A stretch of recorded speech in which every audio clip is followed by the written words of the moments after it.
सुप्रभात बच्चों, मैं आपकी हिंदी शिक्षिका ज्योति सिंह।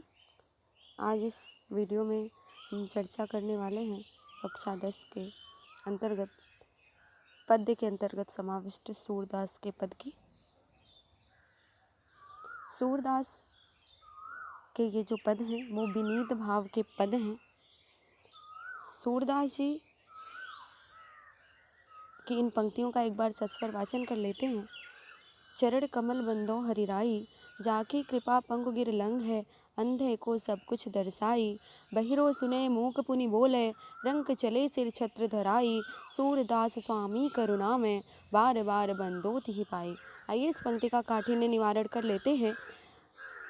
बंदो वंदना करता हूँ, हरिराई अर्थात महाराज प्रभु श्री कृष्ण। पंगु लंगड़ा, गिरि पर्वत, लंघे लांग जाता है, अंधा। आइए देखते हैं पद। चरण कमल बंदो हरिराई।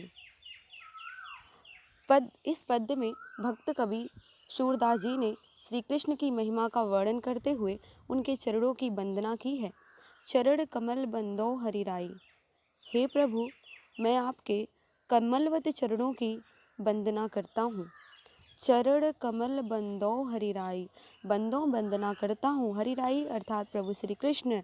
प्रभु के चरणों में नतमस्तक होकर सूरदास जी उनकी प्रार्थना करते हैं, निवेदन करते हैं कि हे प्रभु मैं आपके कमलवत चरणों की वंदना करता हूँ, आराधना करता हूँ, अर्चना करता हूँ।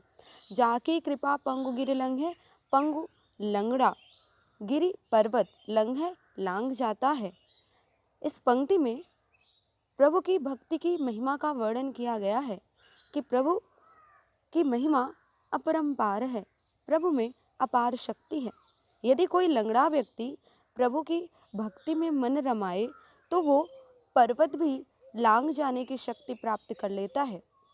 जाकी कृपा पंगु गिर लंघ्यो अर्थात यदि कोई लंगड़ा व्यक्ति प्रभु की आराधना करता है, प्रभु की भक्ति करता है तो प्रभु की कृपा दृष्टि प्राप्त होने से वो ऊंचे से ऊंचे दुर्गम पर्वत को भी लांग सकता है। जो चलने में असक्षम है, जो एक दो कदम भी नहीं चल पाता, प्रभु की कृपा दृष्टि मिलने से वो पर्वत भी लांग जाता है। अंधे को सब कुछ दर्शाई, दर्शाई दिखना। अंधा व्यक्ति जो देखने में असक्षम है, जिसे प्रत्यक्ष वस्तुएं भी नहीं दिखाई पड़ती, यदि प्रभु की कृपा उस पर बरस जाए तो उसे गुप्त और प्रकट सभी वस्तुएं दिखाई पड़ने लगती हैं। गुप्त और प्रकट सभी वस्तुओं को देखने की शक्ति उसे प्राप्त हो जाती है। अंधे को सब कुछ दर्शाई, अंधे को सब कुछ दिखने लगता है, जो गुप्त भी है और जो प्रत्यक्षतः दिखाई भी पड़ रहा है। बहिरो सुने गूंग पुनि बोले, बहिरो सुने गूंग मूक पुनि बोले। बहिरो सुने, यदि प्रभु की कृपा दृष्टि किसी बधिर पर बरस जाए तो वो सुनने में सक्षम हो जाता है, उसे श्रवण शक्ति प्राप्त हो जाती है।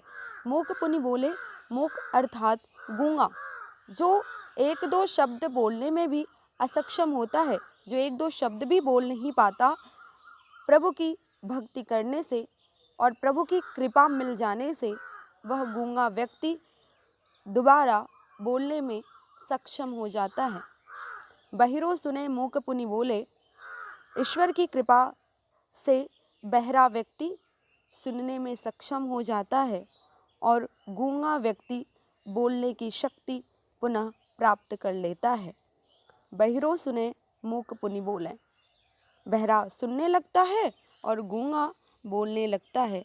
रंक चले सिर छत्र धराई, रंक व्यक्ति, रंक अर्थात निर्धन, सिर पर छत्र धराई, छत्र धारण करके प्रभु की कृपा यदि निर्धन व्यक्ति पर हो जाए तो वो धनवान हो जाता है, वो कंगाल से सम्राट बन जाता है और अपने सिर पर राज छत्र धारण करके चलने लगता है।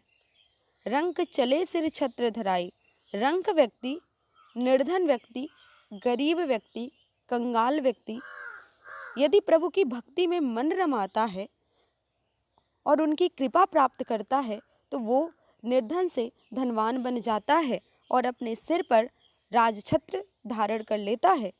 सूरदास स्वामी करुणा में अर्थात दया में। सूरदास जी कहते हैं कि जो हमारे स्वामी हैं, हमारे प्रभु हैं, वो करुणाशील हैं, दयामय हैं। उनकी कृपा दृष्टि जिस पर हो जाए उसका कल्याण हो जाता है।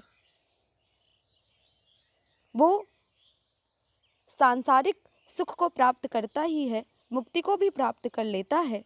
ऐसे करुणामय स्वामी, ऐसे दयामय स्वामी के चरणों की बार बार बंदो तिहि पाई, बार बार मैं वंदना करता हूँ। तिहि उनके, पाई पैर की, बंदो वंदना करता हूँ। ऐसे करुणामय स्वामी के चरणों की मैं बार बार वंदना करता हूँ। जिसके जो प्रभु के चरणों में नतमस्तक होता है उसका कल्याण हो जाता है। चरण कमल बंदो हरिराई, जाकी कृपा पंगु गिर लंघ्यो, अंधे को सब कुछ दर्शाई। शिरोमणि सूरदास श्री कृष्ण के कमल रूपी चरणों की वंदना करते हुए कहते हैं कि इन चरणों का प्रभाव बहुत व्यापक है। इनकी कृपा हो जाने पर लंगड़ा व्यक्ति भी पर्वत को लांघ लेता है, अंधे को सब कुछ दर्शाई, और अंधे व्यक्ति को गुप्त और प्रकट सब कुछ दिखाई पड़ने लगता है। बहिरो सुने मूक पुनि बोले, इन चरणों के अनोखे प्रभाव के कारण बहरा व्यक्ति भी सुनने लग जाता है, गूंगा बोलने लगता है। रंक चले सिर छत्र धराई, किसी दरिद्र व्यक्ति पर यदि श्री कृष्ण के चरणों की कृपा हो जाए तो वह राजा बनकर अपने सिर पर राजछत्र धारण कर लेता है। सूरदास जी कहते हैं कि स्वामी करुणा में बार बार बंदोत ही पाई, ऐसे दयालु प्रभु श्री कृष्ण के चरणों की मैं बार बार वंदना करता हूँ। आइए इस पंक्ति में काव्य सौंदर्य देख लेते हैं। श्री कृष्ण के चरणों का असीम प्रभाव व्यंजित है। कवि का भक्ति भाव अनुकरणीय है, इसमें दास्य भाव की भक्ति है। भाषा साहित्यिक ब्रज है, शैली मुक्तक है, छंद गेय पद है, रस भक्ति है, शब्द शक्ति लक्षणा है, गुण प्रसाद है, अलंकार चरण कमल में रूपक है, क्योंकि रूपक में उपमेय में उपमान का अभेद आरोप होता है। बार बार में पुनरुक्ति प्रकाश है और संपूर्ण पंक्ति में अनुप्रास है। धन्यवाद।